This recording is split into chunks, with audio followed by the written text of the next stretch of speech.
Le Nissan Kick-Split 2025 a beaucoup de plus. Apple CarPlay intégré pour jouer vos tunes préférées, des fonctions avancées de sécurité, un rendement énergétique remarquable, puis même la petite odeur de char neuf qu'on aime tant. Tout ça en plus pour moins. Le Nissan Kick-Split 2025 est le véhicule neuf le plus abordable au Québec. Achetez-le à partir de seulement 22 774 $, incluant un rabais à l'achat comptant de 2 600 $. Profitez de cette offre avantageuse chez votre concessionnaire dès maintenant. Jusqu'au 2 mars, des conditions s'appliquent. Détails chez Nissan. You know, every time we have talked about this story, I get text messages from parents that have dealt with this situation firsthand. Because I'm talking now about the game Fortnite. And we've spoken about this a couple of times with people who are experts on video games and addiction and how it affects children here. And now we've got an update on a class action lawsuit. So Quebec's appeal court has rejected a request to challenge the class action lawsuit brought against the creators of the video game Fortnite, that's Epic Games. The lawsuit being pursued by parents who claim their children have become addicted to the popular video game and have begun to show behavioral issues. The creators of Fortnite have argued there isn't sufficient evidence that children become addicted. Epic Games is saying that also children that purchased in-game currency were not being taken advantage of, and that part of the claim shouldn't have been allowed. But they've lost on those parts of this, and this class action lawsuit is going ahead. We now go to Alessandra Esposito Chartrand, a lawyer and one of the partners on this case. Welcome to the show, Alessandra. Thanks for joining us. Thank you. How are you? I'm doing well. So listen, so far so good, right? So far, the battle through the courts has been going your way. Is that correct to say it that way? Yes, it's been a battle, but it has been. It did go away last week when we received the judgment. We were very happy about that.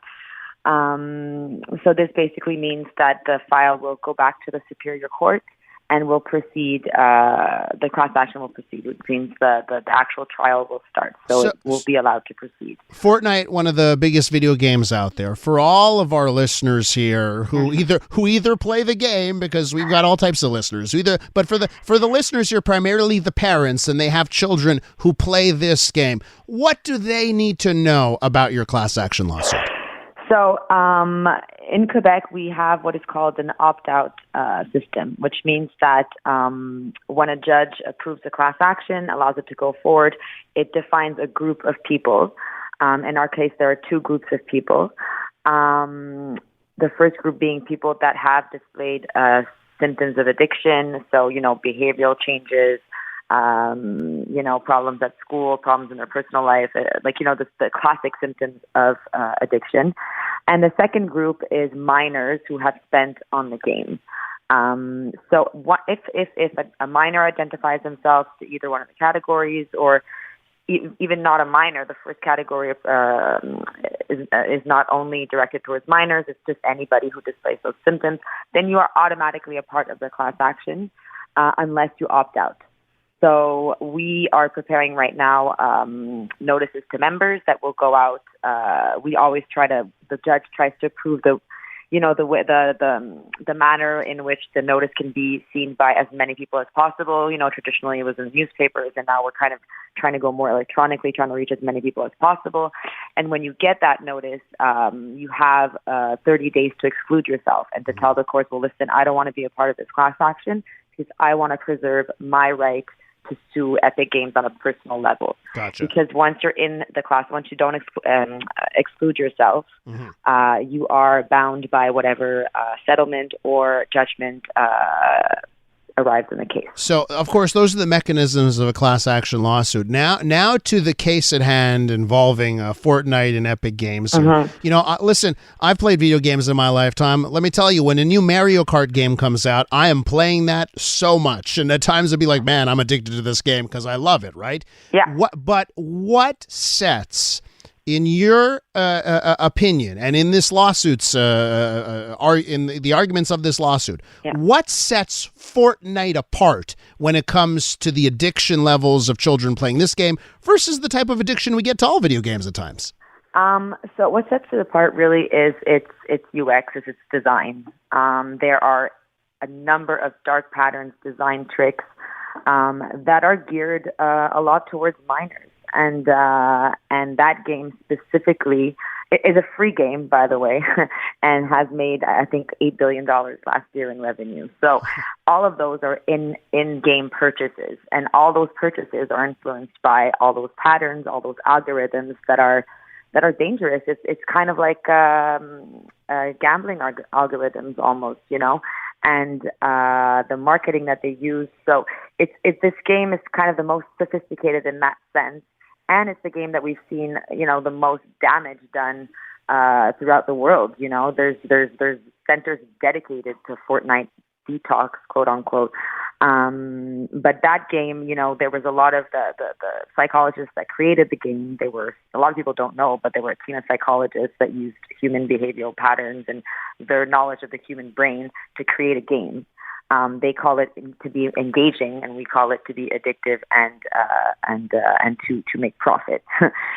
So that psychologist talked a lot about how they created the game, how they used they used cobayes. They tried to see where they would lost their attention and then tried to bring them back. They really created a game where all the patterns, all the algorithms make the perfect storm for addiction and for exploitation of minors and just spending on the game. We're with Alessandra Esposito Chartrand, lawyer, one of the lawyers behind this class action lawsuit against Epic Games, the makers of the video game Fortnite. So, Alessandra, you mentioned the game is free.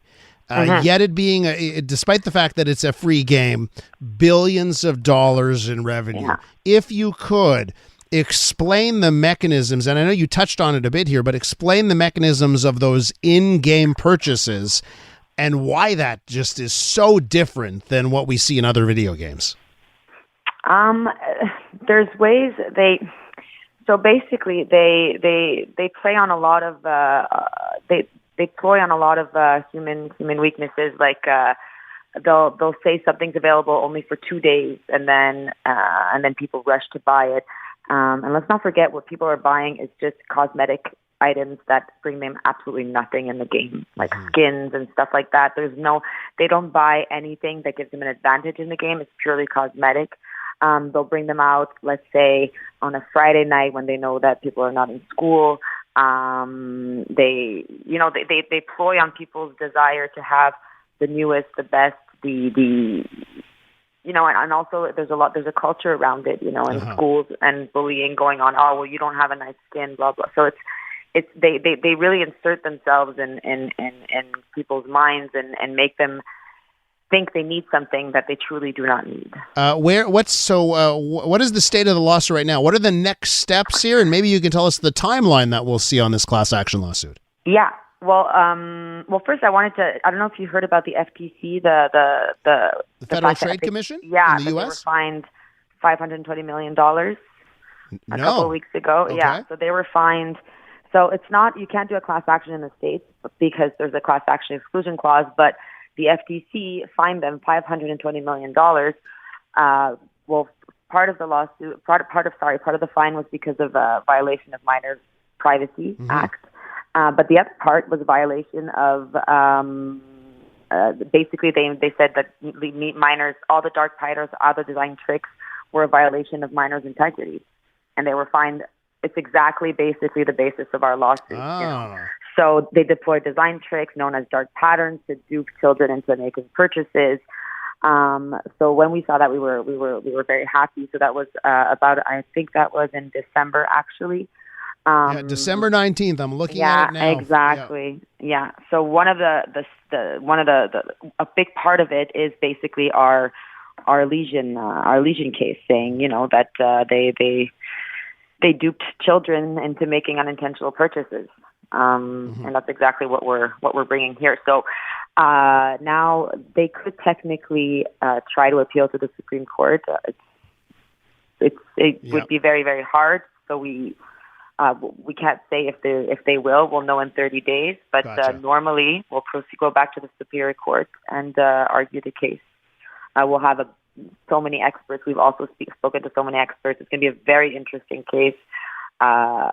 Basically, it's going to be like the tobacco case, the big class action, basically trying to define, what is addiction, talk about those dark patterns, and it'll be a battle of the experts. So it'll be very interesting, and we hope it'll make a difference going forward. And how much the makers of the game knew about that addiction.